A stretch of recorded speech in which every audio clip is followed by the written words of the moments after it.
Dr. Cooper, why is it important for us to talk about kids' performance as it relates to metabolism?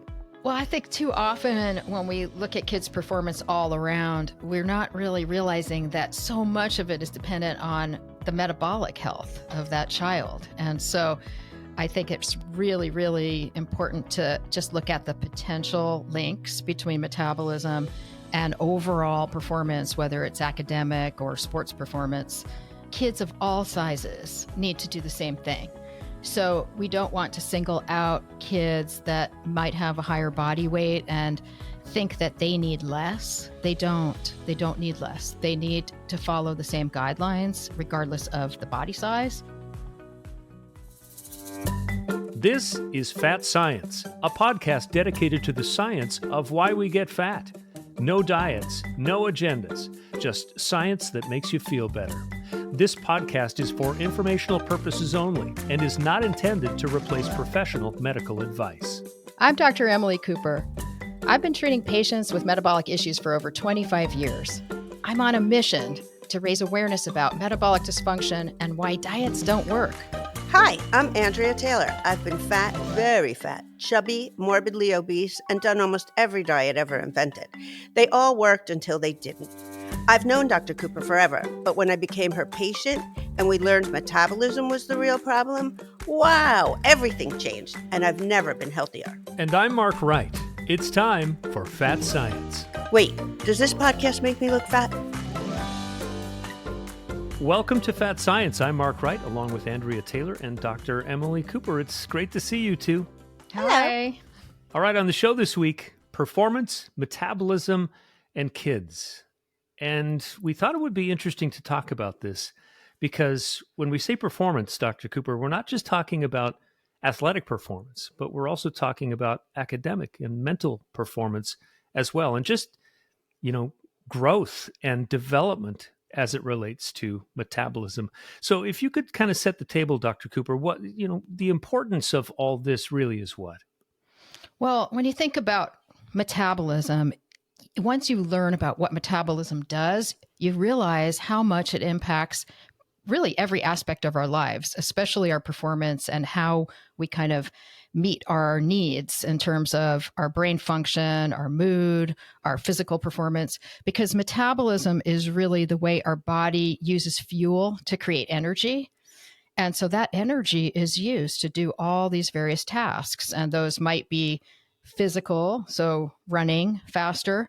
It could be physiological, which involves a lot of biochemistry and biochemical reactions that are internal in our system, or psychological, so it affects our neurotransmitter levels and our mood, and then, of course, mental cognition, memory.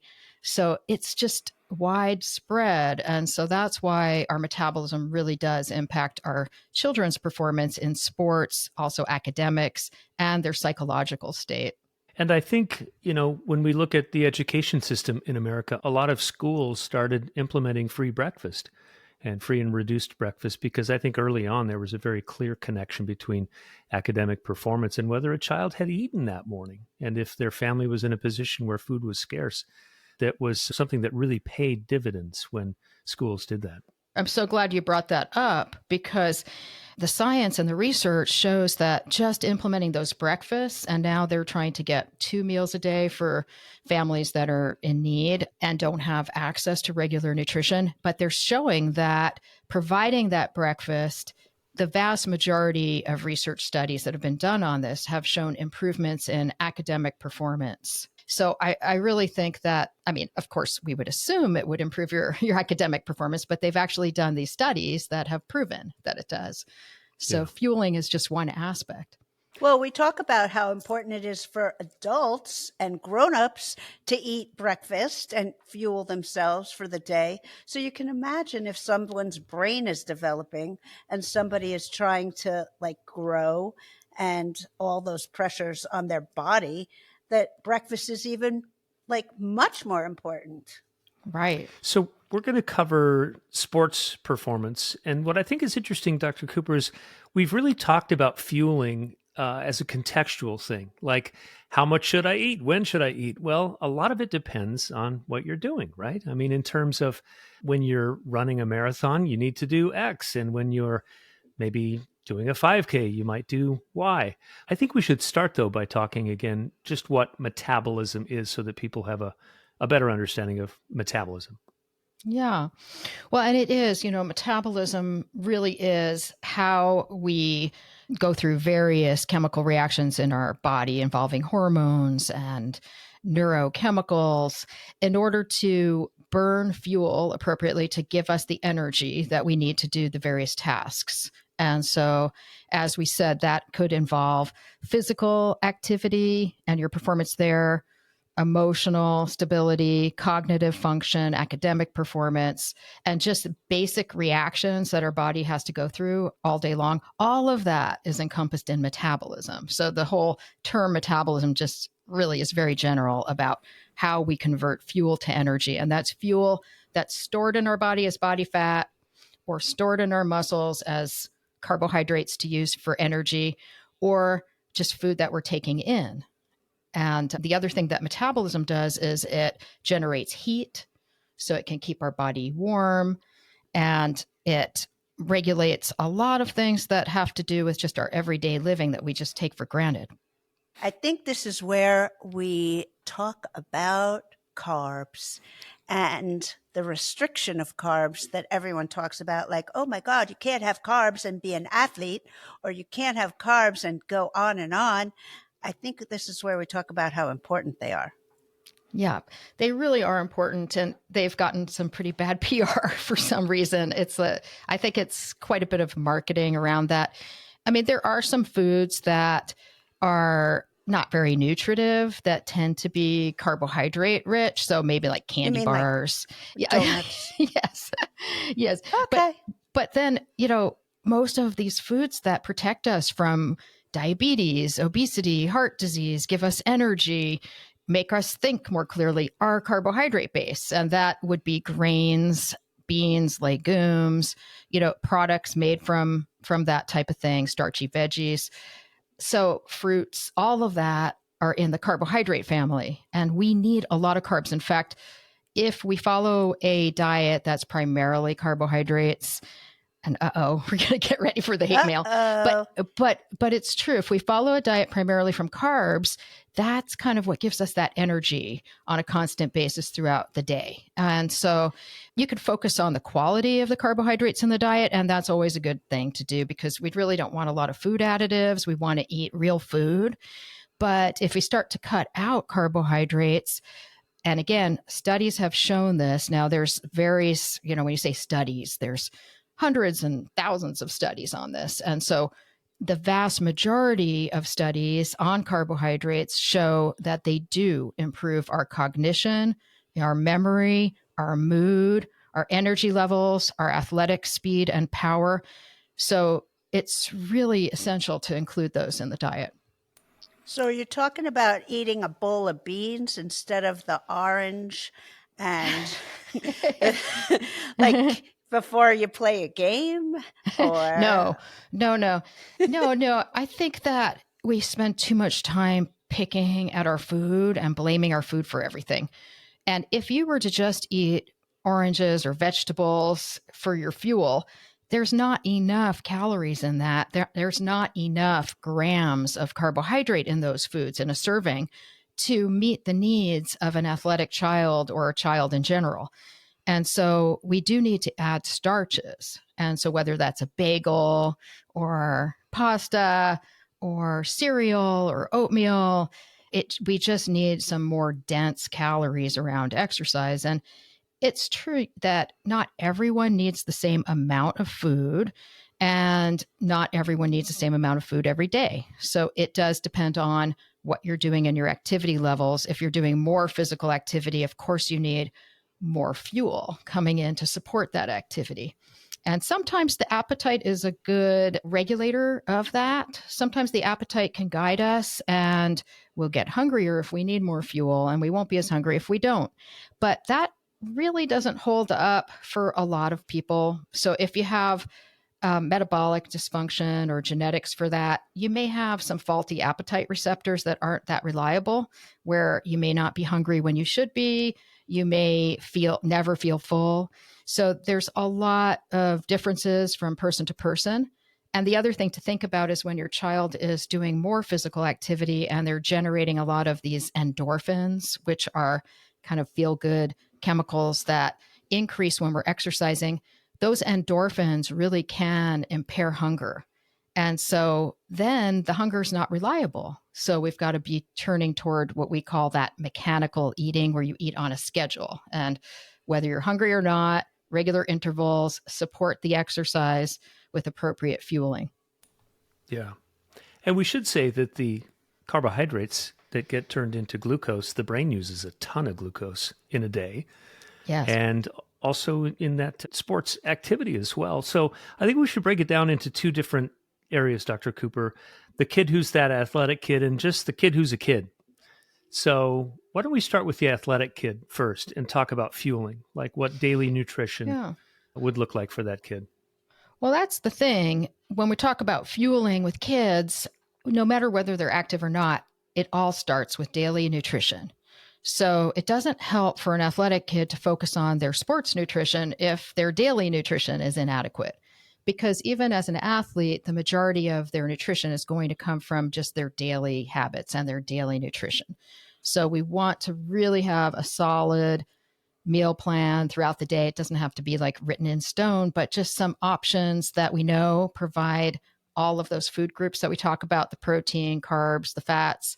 And little kids don't need as much protein as adults do. So that's kind of good because they don't always like a lot of protein either.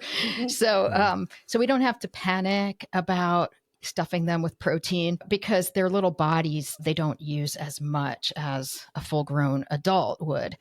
But we still want to have this balanced meals. Otherwise, it could lead to just irregular appetite, lethargy, stomach aches, just not really doing their best.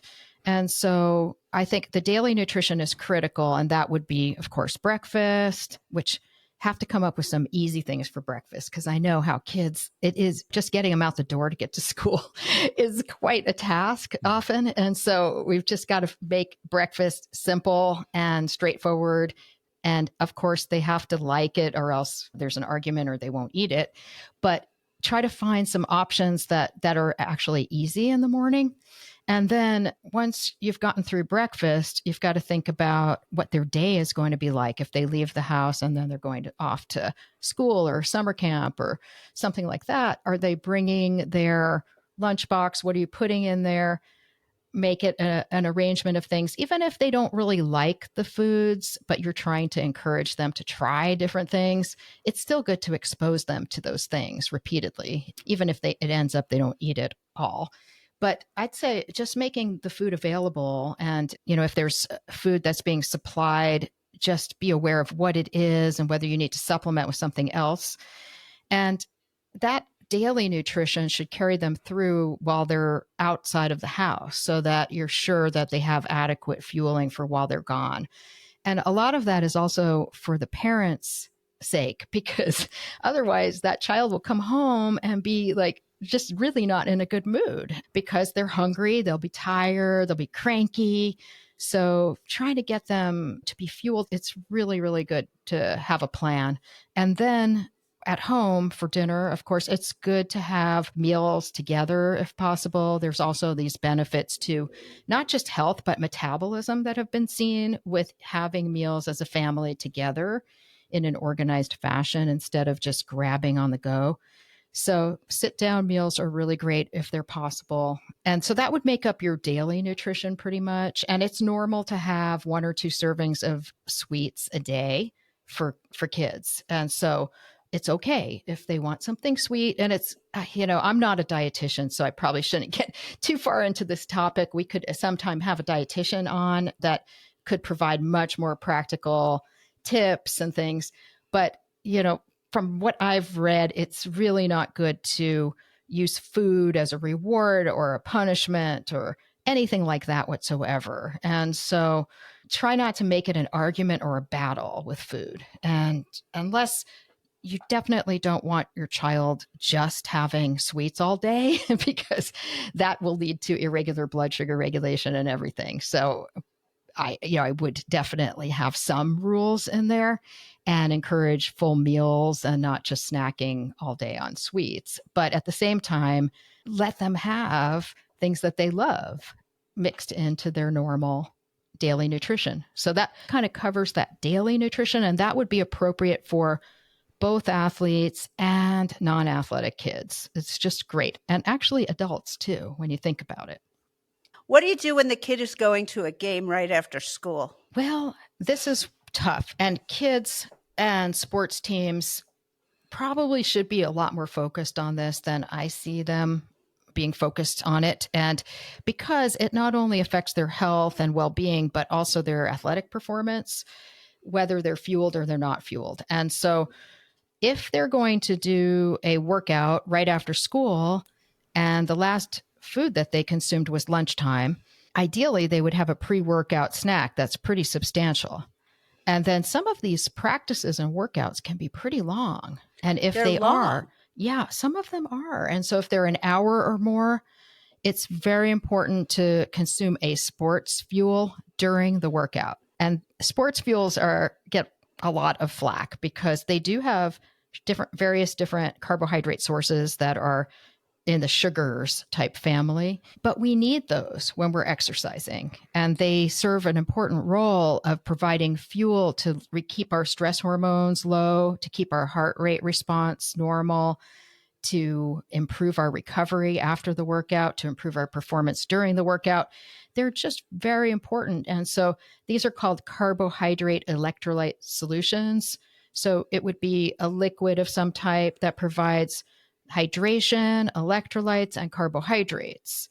And so this doesn't mean that it's some kind of a 0-calorie beverage in a can with a bunch of caffeine. That's just not a sports drink. But you'd be surprised how many young people gravitate towards these products. I think a lot of kids do, especially the young guys who are playing football or I think a lot of them think that that's what they have to have. Yeah, and a lot of those energy drinks are actually marketed as if they were sports drinks. It gives you wings, right? Yes. Right. Well, and some caffeine consumption can be really high with these young people, and we need to monitor that because it's really not appropriate for young people to be consuming the level of caffeine that can be in some of these sports supplements. So the best thing to do is just to make sure that you're aware of what type of fuel this child is really receiving, whether it's provided by the school or the team or you're providing it. But it should have carbohydrates and electrolytes. Electrolytes are sodium. Sometimes there's potassium in there as well. And that fluid, which is basically water. And really, you don't need a lot of other ingredients in there. So...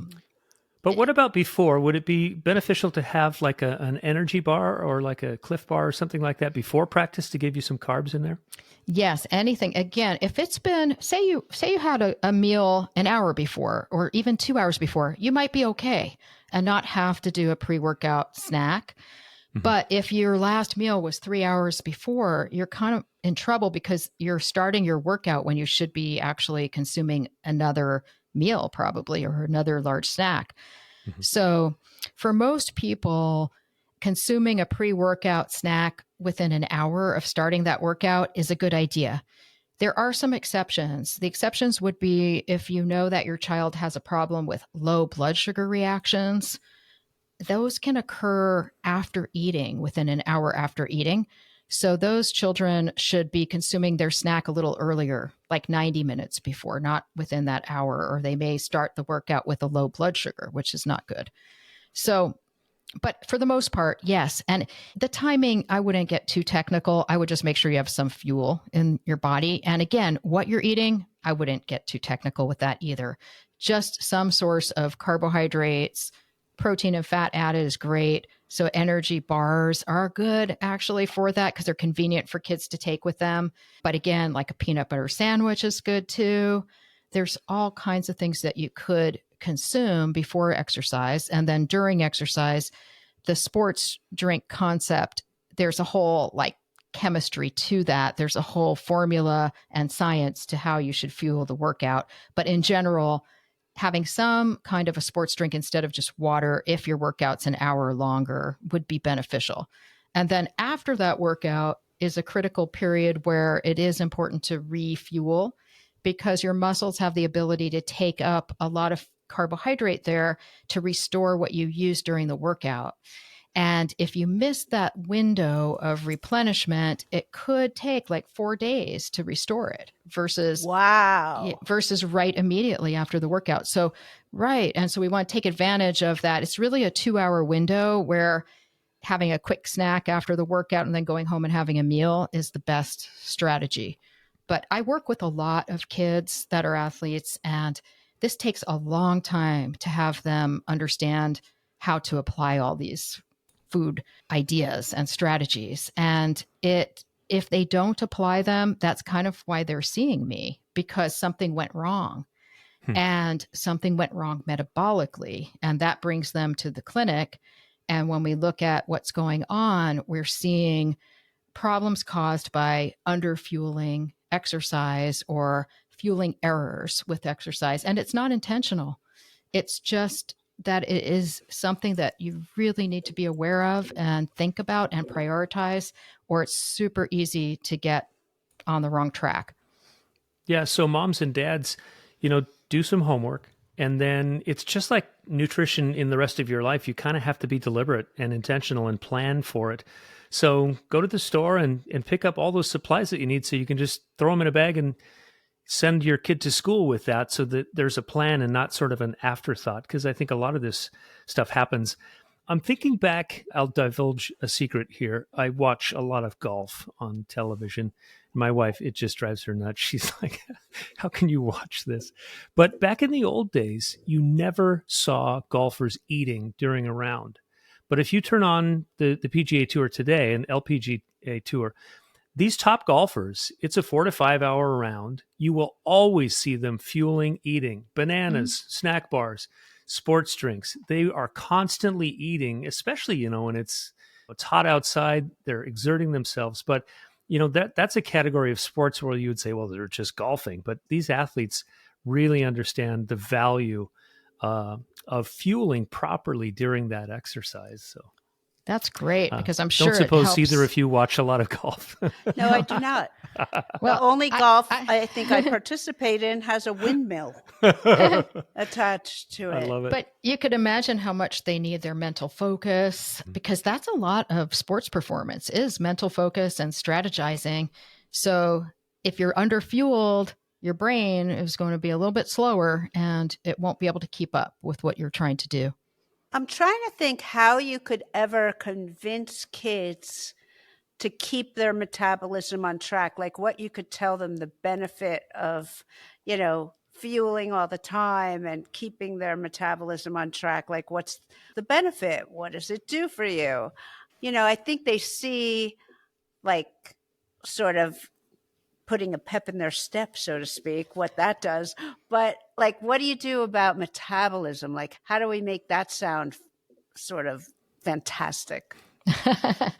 That's a good question. And I haven't really cracked the code entirely on that one. Yeah. Sometimes parents, they do need to step in and just assure that their kids are taking care of themselves and their health by creating rules around things that affect our metabolism, but then explaining why. I think you're right about there has to be an explanation. Now, whether it's enough to convince them, so many kids just feel immortal and it's hard for them to relate to health.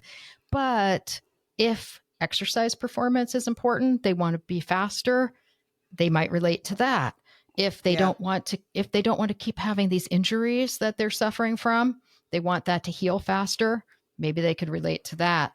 Or if they are not getting taller during the growth spurt, that's a good one. That's another one. You don't want to be an idiot, eat carbs. Yes.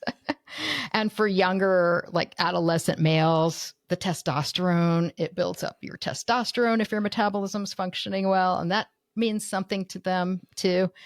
But if you think about all of the potential symptoms of metabolic dysfunction in kids, and then find something, if they're experiencing that, find a way that you can flip that around and explain to them how great their life will be if they didn't have those symptoms. And so those would be the fatigue and the energy. That's a huge one.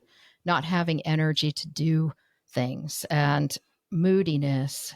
If they're moody and irritable, can't focus, not doing well in school, their grades are slipping, hard to go faster with their exercise, as I said, or jump higher, have the stamina to do one sport, repeatedly for these long practices. And the other thing is, if you have metabolic dysfunction, there's other symptoms like abnormal appetite, hungry all the time. And as I said, these frequent injuries can be a problem, or non-healing injuries, or getting sick a lot, getting infections that take you out of school, take you out of practice. And for girls, periods that are giving them trouble with a lot of irregularity. Boys, there can be delayed puberty. So they just don't develop as quickly as other boys if their metabolism is impaired. And for girls, it can be premature puberty, precocious puberty, where everything starts too early. But the growth too, as we were saying, the height, the growth spurts that occur, like for boys, the biggest growth spurt would be around age 11 to 17, while for girls, it's a little earlier, age 9 to 14 or 15.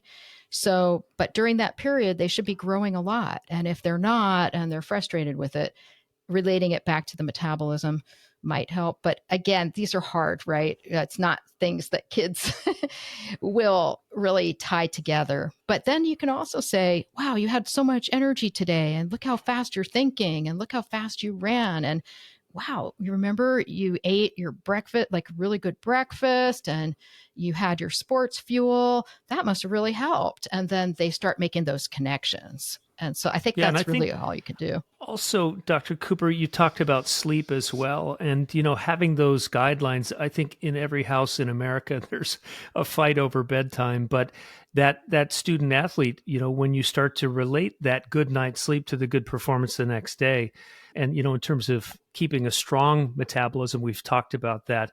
But if you could just touch on that briefly, and also the role that stress may play in derailing our metabolism.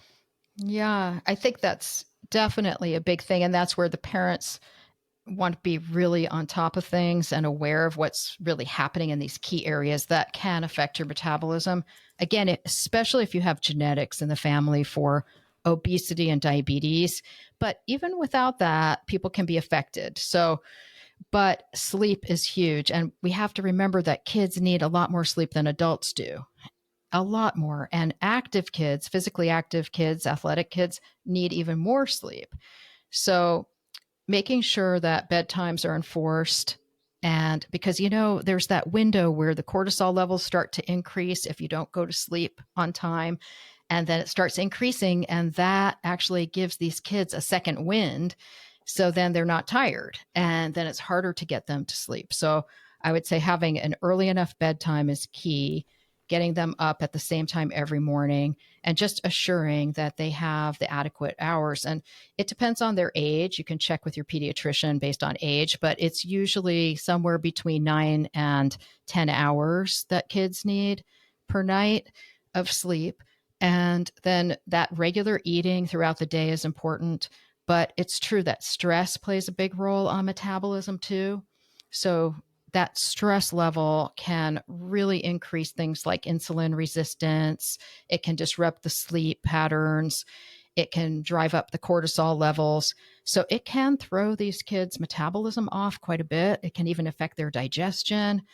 So talking it out, like finding out what is your child stressed about, and having more, again, I'm not a therapist or even a pediatrician, but these are just common sense things that parents would think of if they stop and think, well, my kid is so stressed. Why? Let's try to have a conversation and find out what it is. Because sometimes just talking it out helps reduce it. And so I think, or talking to teachers or whoever the child is around to try to figure out ways to accommodate them better so that their stress levels aren't as high. Maybe they're doing too many activities. A lot of kids are doing so many activities these days. And if they're not fueling their exercise well, they will feel more stressed. And so pulling them back from exercise until they have the fueling strategies down is really responsible to do. And we always have this saying in our clinic, if you can't fuel it, don't do it, because it really has to be the highest priority, the fueling first, then the exercise. And so it's a parent's job to step in and say, you're skipping your breakfast, you're not going to practice. You don't eat your lunch, you're not consuming your sports drink, you're not serious about this, so we're pulling you out of that sport. And sometimes that's really hard for parents from what I've seen, because sometimes the parents are more invested in the sport than the child is. So parents have to look at their own values too, and just make sure they're not also participating with their kids in activities when the kid's underfueled. I've seen that also, like long bike rides without fueling, and parents being kind of involved in that. So you want to be a good role model yourself and enforce these strategies. The other, issue is that all of this ties in. So lack of sleep increases your stress. Lack of food increases your stress. The stress disrupts your metabolism. The lack of food does. The lack of sleep does. It's all connected. Yeah. And that fueling, my older son was involved in athletics through college, and the level of intensity, like high school basketball teams often work out to the point where kids are throwing up. And it's that intense. So when you think about the amount of energy that is being expended, gosh, if you're doing that on an empty stomach, or you just haven't fueled, that just must be horribly tough on the body.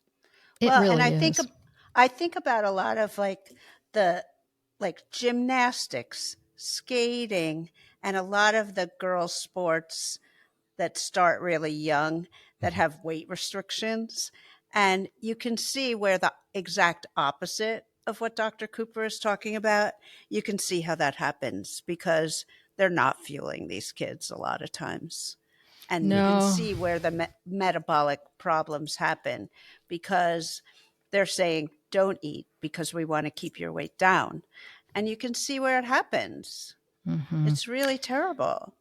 Yeah, and some of those kids are doing 4-hour practices if you're involved in dance, gymnastics, and there's not really any emphasis on fueling by the coaches in most cases. And it is damaging to the metabolism. In fact, if you look at our patient base, some of our patients who are outliers in terms of their response rates to our treatment process, the most resistant people have a history of being a serious childhood athlete, either ice skating or ballet or gymnastics. It's really classic that if you look at just our patient base and you pick out the ones that are the toughest, they will have that background as Look kids. how tiny they are.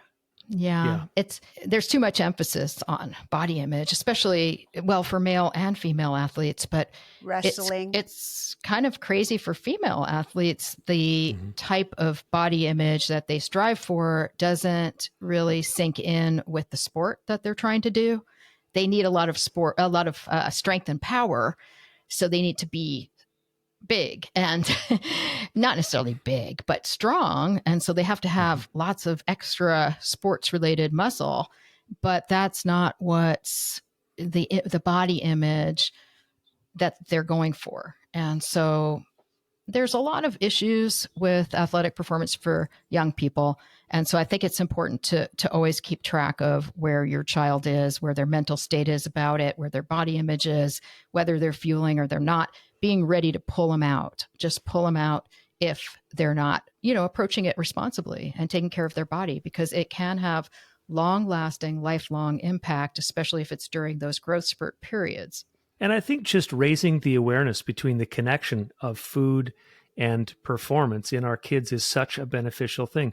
I don't think once as a kid I understood the connection between what I was eating and how I thought and how I performed in the world. But if you can get kids to get that connection now, I think they're just going to be so much more mindful of treating their bodies right and getting that good fuel in so that they can feel their best and do their best. So this has been enlightening as usual. Andrea, any final thoughts before we wrap it up? I think kids understanding that their body is a machine sort of thing and has to be fueled is really good to start at a really young age, because you got to know that stuff. Yeah, and as Dr. Cooper said, if you don't do it right, it can lead to lifelong impairment in the metabolic loop. So, Right.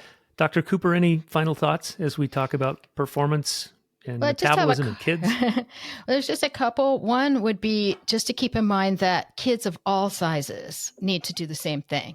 So we don't want to single out kids that might have a higher body weight and think that they need less. They don't. They don't need less. They need to follow the same guidelines regardless of the body size. So that I just wanted to put that out there. But then one other thing is for parents to look at what the child is consuming that relates to sports products, because there could be all kinds of strange ingredients that they are consuming, and it's really not appropriate as kids. If once they're adult, they want to experiment with different types of supplements that are promoting themselves as like ergogenic, meaning improving your sports performance, that's one thing. But as children, there's not enough regulation of these supplements at all to think that they would be safe for kids to consume.